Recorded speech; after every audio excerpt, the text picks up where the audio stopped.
हमने last video में बहुत डिटेल से बात की थी, कॉल बैक हेल के बारे में बात की थी, फिर हमने प्रोमिसेस को देखा था कि प्रोमिसेस किस तरह से वर्क करते हैं, और काफ़ी मेरा ख्याल है कि आप लोगों को क्लैरिटी होगी कि कॉल बैक हेल की किन प्रॉब्लम की वजह से हम शिफ्ट हुए और हम प्रोमिसेस को यूज़ करना शुरू हुए। ठीक है, अब एक फैच का मेथड है जो कि ऑलमोस्ट सारे के ब्राउज़र्स के अंदर मौजूद है और बहुत काफ़ी पुराना मेथड है, ये अभी का नहीं है। ठीक है, इसमें क्या होता है कि मैं आज आपको ये दावा कर रही हूँ कि फैच जो होता है, इनफैक्ट हमें जब हम भी कहीं से भी डाटा फैच करते हैं तो वो हमें एक प्रॉमिस रिटर्न करता है। तो अब इसको हम प्रूफ कैसे कर सकते हैं कि जी हम कैसे मान लिया जाए कि हाँ जी फैच जो है हमें एक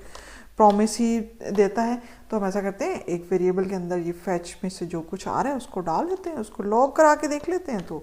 हमें क्लियर हो जाएगा कि वो हमें क्या रिटर्न करता है।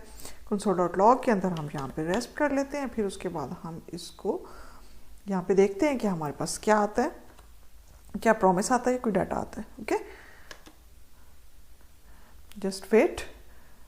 और ये हम आपके पास सामने नज़र आ रहा है प्रॉमिस पेंडिंग। ठीक है, इसका मतलब ये हुआ कि ये जो हम स्टेटमेंट दे रहे थे कि फैच क्या करता है,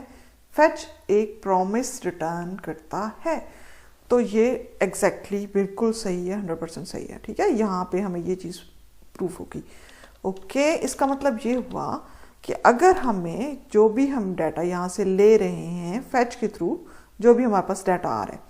ठीक है, अगर हम इसको नेक्स्ट यूज़ करना चाहते हैं तो हमें डॉट देन की चेन लगानी पड़ेगी। ऑफ कोर्स हमें यही करना पड़ता है, हम डॉट देन करते हैं, फिर उसके बाद यहाँ पे हम एक कॉल बैक पास करते हैं, उसमें कुछ भी पास कर दिया, और उसके बाद जो है हम एरो फंक्शन यूज़ कर लेते हैं यहाँ, और फिर हम इसको लॉग करा के देखते हैं। और यहाँ पे एक इंटरेस्टिंग फैक्टर उन लोगों के लिए जिसको इसकी डिटेल का नहीं पता है कि जब यहाँ पे हमारे पास हमने फैच करा लिया, ठीक है, हम यहाँ पे यूज़र्स की लिस्ट लेना चाह रहे हैं, ठीक है, वो हमारे पास आ गई डॉट देन के अंदर, और यहाँ पे रिजल्ट में अगर हम इसको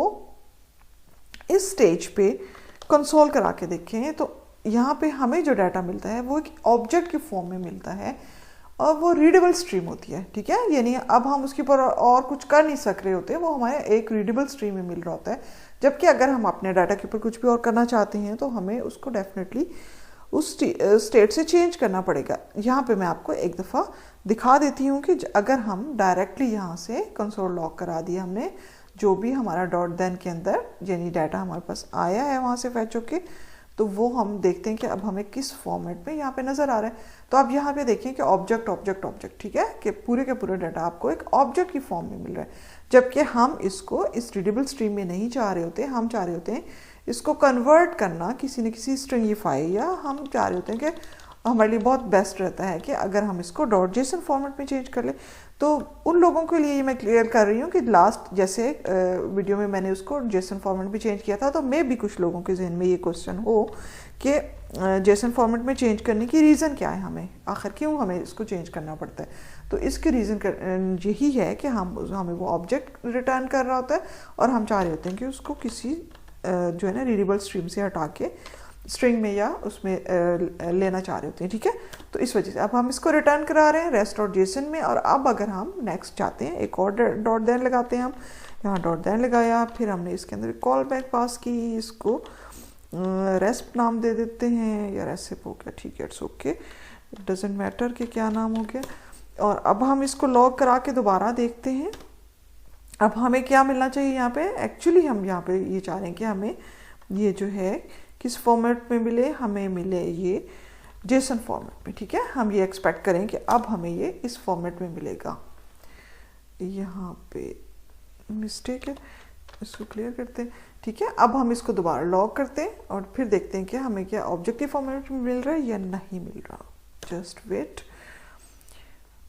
और ये अब हमारे सामने आएगा। तो अब आप देखें कि आपके पास ये जेसन फॉर्मेट में अब रीडेबल नहीं है, बल्कि ये आपको फुल जिस तरह से हमें डाटा जेसन फॉर्मेट में चाहिए था बिल्कुल उस तरह से हमारे पास डाटा आ चुका है। ठीक है, एड्रेस, स्ट्रीट, सूट, सिटी, जब हम इसको अच्छे से अंडरस्टैंड कर सकते हैं। ठीक है, अब अगर हमारे पास कोई एरर होगा तो वो हमें मालूम है कि हमने यहाँ पे डॉट कैच का लगा देंगे और उसके अंदर हम एरर को पास कर देंगे, आप वो ले लेंगे। ठीक है, यहाँ तक तो बात ठीक है। अब हमने एक्चुअली बात क्या करनी थी कि हमें चाह रहे थे कि हम एसिंक अवेट को समझने की कोशिश करेंगे। प्रॉमिसेस के बाद ये एसिंक अवेट की आखिर ज़रूरत क्या पड़ गई, उसकी रीज़न क्या थी। तो दोबारा से रिपीट करते हैं कि फेच हमें क्या देता है, एक प्रॉमिस रिटर्न करता है, सही है। अच्छा, तो एसिंक फंक्शन अगर कोई होगा तो वो हमें क्या देता है। तो मज़े की बात ये है कि एसिंक फंक्शन जो होता है वो भी रिटर्न में हमें एक प्रॉमिस ही देता है। आपको यकीनन ये बात थोड़ी स्ट्रेंज लग रही होगी कि एसिंक फंक्शन हमें रिटर्न में किस तरह से देता है एक प्रॉमिस। तो यहाँ पे एक एसिंक फंक्शन ये मैंने क्रिएट किया है। तो async function always return promise, keep it in your mind, इसलिए मैंने इसका नाम ही यही रखा है कि ऑलवेज रिटर्न प्रॉमिस। और एक मज़े की बात मैं आपको यहाँ पे ये बताना चाहूँ कि यहाँ पे ज़रूरी नहीं है कि हमने कोई यहाँ पे प्रॉमिस इसको पास किया हो और उसको वो प्रॉमिस में कर रहा हो, बल्कि हम यहाँ पे अगर कोई स्ट्रिंग, कोई अरे, कोई ऑब्जेक्ट, कोई भी चीज़ हम यहाँ पे पास करेंगे, लेकिन अगर हमने अपने फंक्शन से पहले एसिंक का कीवर्ड लगा दिया है तो वो हमेशा हमें रिटर्न करेगा क्या, प्रॉमिस, एग्जैक्टली, ठीक है। और अब अगला क्वेश्चन बनता है कि अगर यहाँ पे हम प्रॉमिस रिटर्न करा रहे होंगे तो क्या वो प्रॉमिस को एक और प्रॉमिस के अंदर रैप करके दे देगा, नहीं। अगर हम यहाँ पे कोई स्ट्रिंग की बजाय यहाँ पे अगर हम कोई प्रॉमिस रिटर्न कराएंगे तो वो उसको भी हमें एज अ प्रॉमिस ही हमें रिटर्न में मिलेगा। ऐसा नहीं होगा कि रैपर के ऊपर एक और रैपर लगा दे कि एसिंक फंक्शन अगर रैप करता है प्रॉमिस के अंदर, जो भी चीज़ हम पास करें एज ए प्रॉमिस देता है, तो प्रॉमिस को एक और रैपर नहीं लगाएगा बल्कि वो हमें एज अ प्रॉमिस ही रिटर्न करेगा। तो यहाँ पे हम रिटर्न क्या करा रहे हैं, इससे हम इससे हेलो रिटर्न करा रहे हैं। अगर हम जो है इसको कॉल करते हैं ऑलवेज रिटर्न प्रॉमिस को, और उसको किसी कांस्टेंट वैल के अंदर हम ले रहे हैं, और अगर हम इसको अब लॉग करा के देखें तो हमने क्या कहा था कि अगर एसिंक फंक्शन है और हम उसको किसी वेरिएबल के अंदर लेते हैं तो वो हमें क्या रिटर्न करता है, प्रॉमिस रिटर्न करता है। तो सबसे पहले तो हम इस चीज़ को प्रूफ के तौर पे ज़रूर देखना चाहेंगे कि क्या वाकई ये प्रॉमिस हमें रिटर्न करता भी है या नहीं करता, ठीक है। उसके बाद फिर हम नेक्स्ट बात करते हैं। तो हम इसको ऐसा करते हैं, देखते हैं, और प्रॉमिस हेलो, यानी हेलो को इसने रैप कर दिया किसके अंदर, एक प्रॉमिस के अंदर, और एज ए प्रॉमिस हमें रिटर्न किया है। तो इसका मतलब ये हुआ कि दोबारा अगर इस वैल्यू को मुझे कुछ चेंज करना है, कुछ लेना है, कैच करना चाहती हूँ, मुझे तो हेलो चाहिए ना भाई।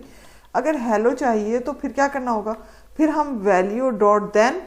फिर उसको किसी वेरिएबल के अंदर लेंगे, फिर कंसोल डॉट लगाएंगे तो क्या हमें हेलो मिल जाएगा, ऑफ कोर्स फिर हमें हेलो मिल जाएगा।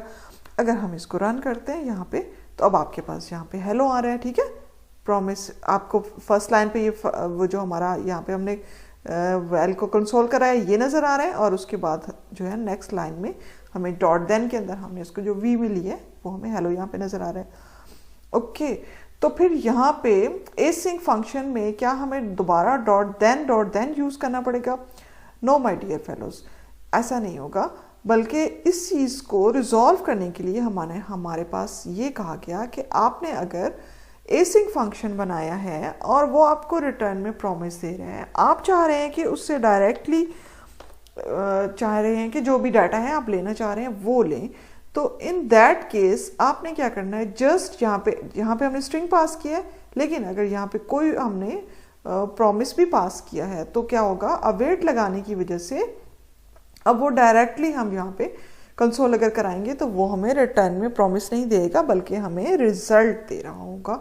दैट्स द डिफरेंट, ठीक है। ये अवेट लगाने की वजह से, मेनली अवेट करता क्या है,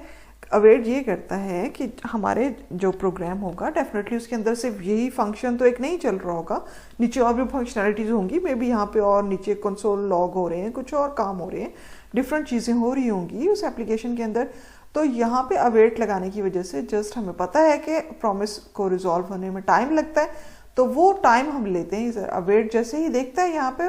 तो कॉल स्टैक पे उससे वो उस फंक्शन को हटा लेता है और फिर दोबारा से जब वो रिजॉल्व हो जाता है दोबारा कॉल स्टैक में डाल देते हैं, ठीक है। तो ये इस तरीके से हम एसिंक अवेट को यूज़ करते हैं। ये मैंने इसको बहुत ही सिंपल सा करके आपको बताया है, लेकिन इनफैक्ट ट्रूली स्पीकिंग मैं आपको बताऊँ तो इसमें एटलीस्ट मुझे इतना सा ये डिस्क्राइब करने में कोई इसमें कोई ख़ास आपको समझ आ गई होगी कि एसिंक अवेट हम क्यों यूज़ कर रहे हैं, कि हम चाह रहे थे कि जी वो प्रोमिसेस की डॉट देन चेन से हट के हम यहाँ पे चाह रहे थे कि इसको बहुत शॉर्ट सी फॉर्म में ले लें, तो इस वजह से एसिंक अवेट को यूज़ किया गया। और फिर अब इसको दोबारा यूज़ करने के लिए अगर आप डॉट कैच करना चाहेंगे, जैसे आपने यहाँ पे ये वैल्व ले लिए, आप इसके ऊपर डायरेक्ट जो है इस प्रॉमिस के साथ ही डॉट कैच भी यहाँ पे भी यूज़ कर सकते हैं, ठीक है। आपके पास ये भी होती है फैसिलिटी कि आप चाहें तो यहाँ पे डॉट कैच कर लें और उसके अंदर जो भी आप जो है यूज़ करना चाह रहे हैं, थ्रो एरर करना चाह रहे हैं, वट जो ये फंक्शनैलिटी भी आप यूज़ कर सकते हैं, ठीक है, डायरेक्टली यहाँ पे भी। और इसके अलावा दूसरा तरीका ये होता है कि हम एक ट्राई के ब्लॉक में इसको रिटर्न करा देंगे और उसके बाद एक कैच के ब्लॉक के अंदर हम एरर भी थ्रो करा सकते हैं, ये भी काम कर सकते हैं। लेकिन इनफैक्ट ये है कि इसको बहुत अच्छे से समझने के लिए ना, इसको लाइन बाय लाइन हमें सेट टाइम आउट बीच में लगा के डिफरेंट 3-4 प्रोमिसेस बना के फिर कॉल स्टैक पे हम उसको देखें अगर, कि हर कॉल स्टैक में हर उस पर जो है एक रिजॉल्व हो रहा है, जब तो कॉल स्टैक से कब फंक्शन वर्क लगा रहे हैं, कब वापस जा रहा है। इनफैक्ट वहाँ पे बहुत अच्छे से समझ आती है इसको एसिंक अवेट को। तो अगर आप जो इंटरेस्टेड हैं और उसको थोड़ा डेप्थ में देखना चाहते हैं, और मैं डेफिनेटली वैसे चाहती हूँ, पर्सनली मेरी एडवाइस यही है कि आप उसको ज़रूर डेप्थ में देखें, क्योंकि जब एक दफ़ा आपने उसको डेप्थ में देखी है, कॉल स्टैक पे आपने उसको देख लिया, डिटेल से डिबग करके देख लिया, फिर वो आपको कभी भूलने वाला नहीं है और आप उसको बहुत अच्छे से यूज़ कर सकेंगे। ये बहुत पावरफुल हैं प्रोमिसेस, और अगर आप सीरियस हैं अपने जावास्क्रिप्ट में आगे इसको लेके चलना है आपने,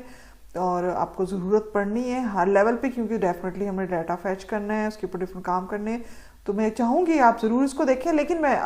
वेट फॉर दैट, क्योंकि बहुत सारे लोगों को